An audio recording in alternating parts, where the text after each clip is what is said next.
Hello friends, in today's video I'm going to show you how to log into Roblox with a QR code in a simple and secure way.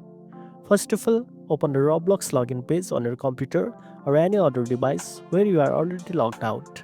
You will see an option that says use another device. Tap on that and a unique QR code will appear on the screen. Now, on your phone, open the Roblox app and make sure you are already signed in. Once you are in the app, tap on the three dot menu at the bottom right corner, scroll down and tap on Quick Sign In. Then, open your phone's camera or QR scanner to scan the code. Once the QR code is scanned, you will get a prompt asking whether you want to approve the login. Tap Confirm Login and within a few seconds, the computer will automatically log into your Roblox account without needing a password.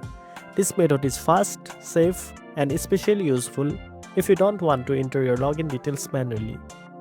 Just make sure you only scan QR codes from trusted devices you own.